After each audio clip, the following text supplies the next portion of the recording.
All right, we are here with Anthony Snowden, District 4 congressional race candidate. Anthony, thanks for being here. Thank you for having me. So, for people who don't know you, tell us a little bit about yourself. Well, again, my name is Anthony Snowden, and I'm a fourth generation resident of the state of Nevada, after being born here in 19, a long time ago. But in any event, I became involved in the political arena back in 1973, well, probably before 1973, Okay. due to my grandmother, who was a post-Reconstruction Republican who came from Greenville, Mississippi, and she instilled a lot of values in me about the Republican Party. And so from that standpoint, I've been involved in politics for, oh my gosh, a long, long time. I've been involved with the city, the county, the state, the housing authority, just trying to be advocates for different issues that come for the community and just the state in general and the county and the city.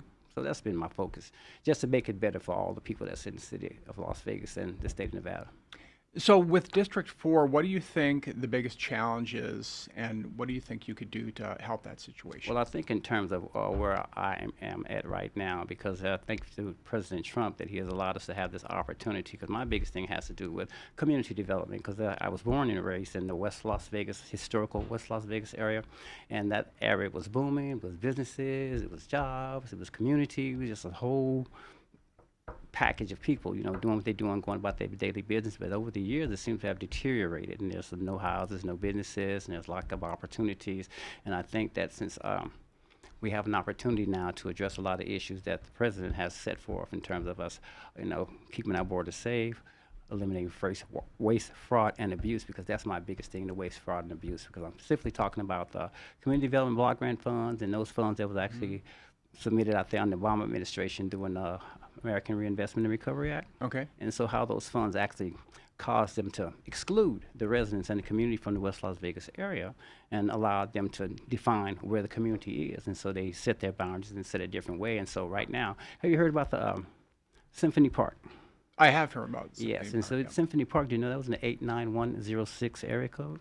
I did not know that. Yes, that is. And so Okay. they've taken all that community development block grant money after the AARP allowed them to extend and change the boundaries without actual resident input. And so they've taken all that money and put it over there in the resident Symphony Park. And what I think is what needs to happen is that we need to evaluate that. We need to find out, where the disconnect is, whether waste, fraud, and abuse comes in, and try to redirect some of those funds, that money, back to the historic West Side community, so we can actually do some building, do some job creation, and create opportunities for those people that's actually in that district.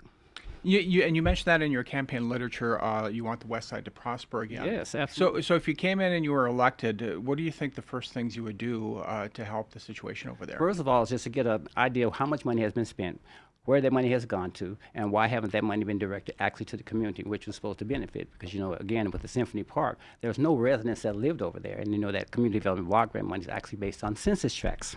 And so if you had no people over there living in that area, so I'm just trying to figure out what was the justification for them actually taking that money and putting it over there in that area where no one lived. When we had a whole community over there that had a whole bunch of needs that needs to be addressed. Have you done any researching or exploration about that situation? Absolutely. And what are you Yeah. finding so far? Well, I just find that there's actual distrust of the government when it comes to things like that. And like I said, the community has been the recipient of community block grant funds for a long, long time. However, when we go to those meetings, the city that comes there specifically, because it's within the city of Las Vegas boundaries, they're the ones who set the tone for the meeting. And so they tell people what they can do and what they can't do instead of open their ears and listen what the people actually want to have happen. And I think that also needs to be addressed, because if you have money that's going to any type of agency, the government putting massive amount of money out there, it always creates an opportunity for fraud. And so by that, we have to make sure that all the I's are dotted and all the T's are crossed, and that we're actually making sure that those processes that's in place are actually going to be driven by the residents, because it's supposed to be from the bottom up and not from the top down. And this is like one of those top-down situations. And I just think, in terms of myself and a lot of people in the community, they would like to see that change.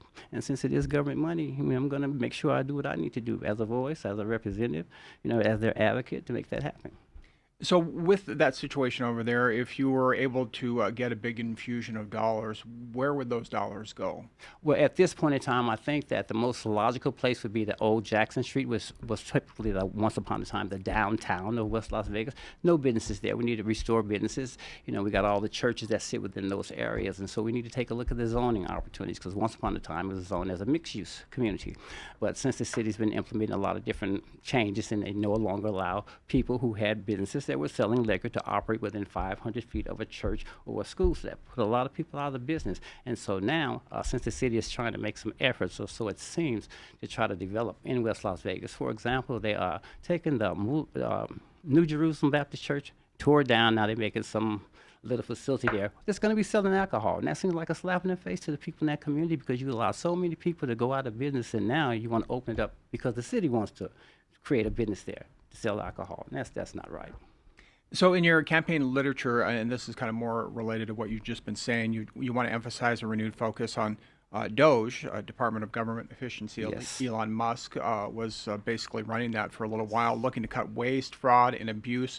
And also Vivek Ramaswamy, yes. Okay, and so what are you looking for, if you will, or where are you looking for the possible abuse or fraud, or to make cuts to be more efficient? Well, specifically, I don't know how much can be actually done to stop what's already there. However, we can put a freeze on that money and redirect those dollars so they actually go into the community that was meant to benefit.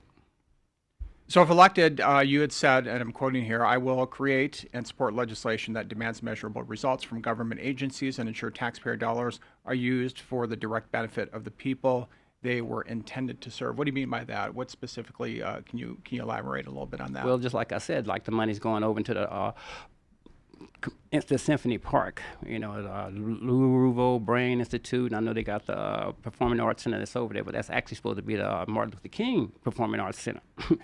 That's what it's initially supposed to be, but they actually took that idea from the community and they now implemented it themselves and put that over in the Symphony Park. And again, it's just a matter of some parity. We need to have some fairness in how the money is distributed, and we need to have some safeguards to put in place to make sure that the residents are actually involved in those processes so they can more or less determine, the future viability of the neighborhoods and their communities. So let me talk about economics for a little bit. You've said you envision a district where families can afford to live safely. I know a single mom works hard, trying to take care of her little one, just has a tough time paying the bills, and she wants to buy a house, but just unable to do it right now. A down payment, it's tough for her, and interest rates are really bogging her down as well. For someone in that position, how do you think you could help them? Well, first of all, we have to identify places to live at because there's few, housing that's affordable housing in Las Vegas, as you said, in the city of Las Vegas specifically.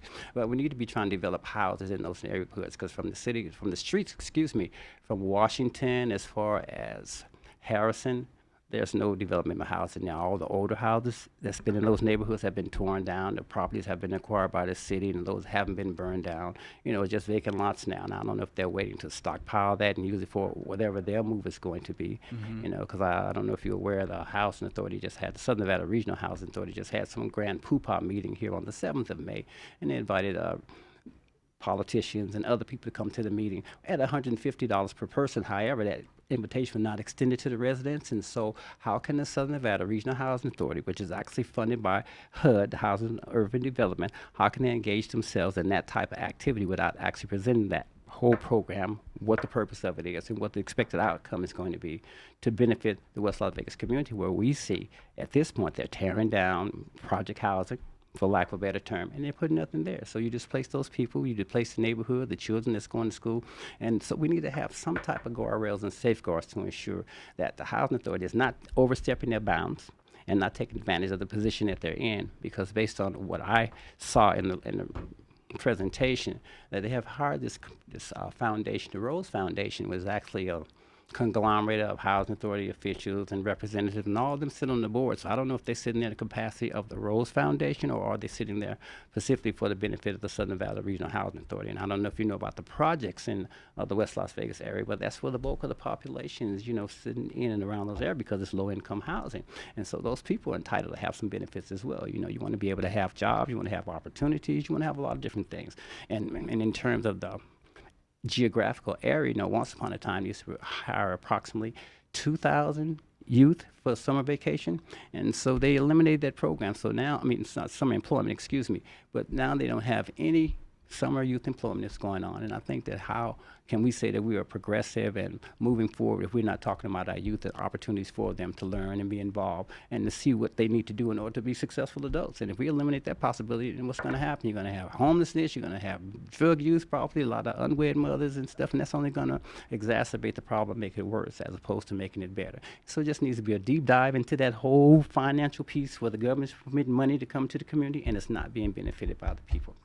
When it comes to costs of goods and services, groceries, cars, air conditioners, basically everything, what do you think you can do to try to help lower costs for people? Well, right now, excuse me, they have a lot of these nonprofit organizations, these non-government, non-GMOs that's receiving funds to actually help those people. But they take them through so many different changes in order to be eligible to receive those money. So we need to reduce the the requirements, to let it be some type of flexibility within that process. So those people who may make $3 or $4 more than they should be, that they are still eligible to receive some level of assistance. You know, we need to provide affordable daycare for the people that's working, because that's a big chunk of people's money now. And when you go on a job and you're making $10 an hour and you spend the majority of that money providing daycare services, that's like a no-win situation. So we need to have some people to step to the plate, you know, in order to try to help with that issue. Because once upon a time we did have the Economic Opportunity Board, and they actually were the ones who facilitated a lot of daycares. But you know, EOB is now gone. So what do you have? You know, so we have to recreate a lot of stuff and reconnect with those people who've been empowered to regenerate a lot of those older programs. One that comes to mind immediately is going to be the CEDAR program, because you know there are so many people in this community that's, you know, my age and probably a little bit younger, a little bit older, but all of those people benefited from that program because a lot of them are now government employees. They're involved in city employment, and so they had an upwardly mobile catalyst to allow them to get there. But you know, a lot of times you forget because it's not here anymore. So how do you avail yourself to try to make that happen? You know, how do we do that? And that's one of the dilemmas I suffer with right now. But I know the jobs, I know the opportunities for business owners, and I know a lot of opportunities for infill housing, and those type of things are going to be necessary in order to rebuild a community. I want to back up to daycare, affordable daycare. That's another issue that the person I just referred to a little while ago.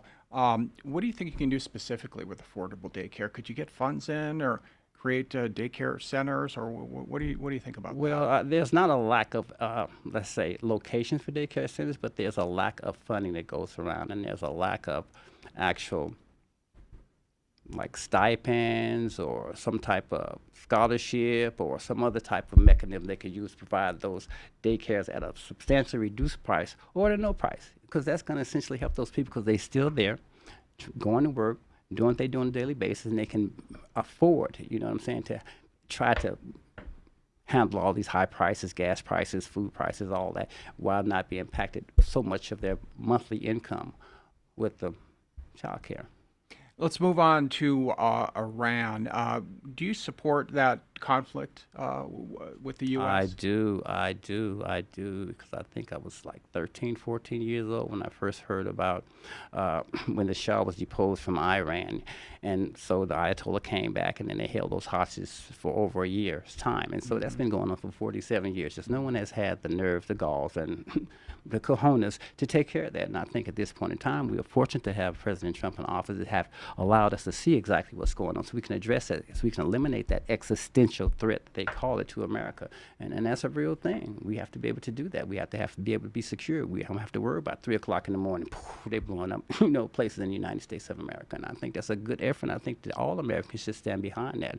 I know a lot of people, the controversy, oh, those people weren't doing anything, but they have been. The Houthis, all of them different, I can't think of all of them right now, but the Houthis and Yemenis and all those people that support and all those different hate groups and those different terrorist organizations there, you know, they need to stamp those people out, you know, because that's a part of it. Right now, we're kind of at a standstill. President is waiting to see what they do with an agreement, and he's waiting on that, and has said on pausing military action, but we don't know what will happen, if they just don't come to an agreement.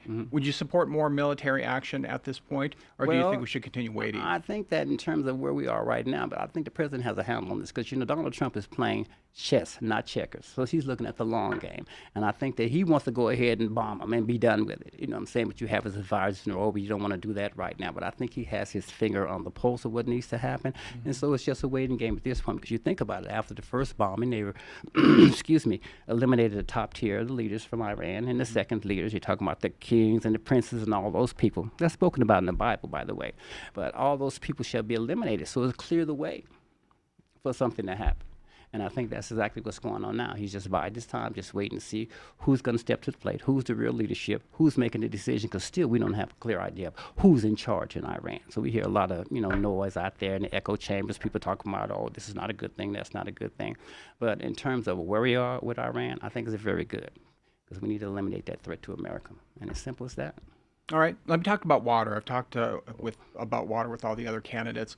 Of course, you know what's happening with the lake. We have Yes. lower levels. They Yes. project even lower levels. Yes. What do you think should happen with the lake? I mean, what can be done to, stop those levels from dropping? Well, the river that they have going there, I can't think of it right now, but they got so many different dams. The Davis Dam, a couple of the dams that's on there, and they're all preventing, water from reaching the Hoover Dam, which actually generates a lot of that electricity.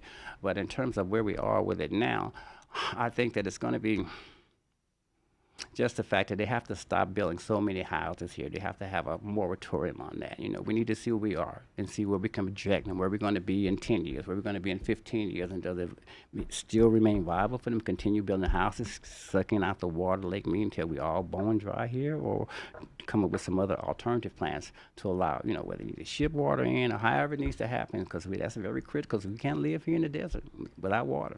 Yeah, and some of the other candidates mentioned a couple of things: a pipeline, maybe desalinization. Would you support any of those, or do you think any of those could actually work? Ooh, well, desalinization had to be a great big undertaking. I think it makes more sense to pipe the water in from those places. You got Colorado, all those people with snow-capped mountains. It's probably easier to pipe the water in, and that might be a viable solution, but how long? Right. All right, Anthony Snowden, District 4, congressional candidate. Thanks for being here. We appreciate your time. Thank you. I appreciate you inviting me.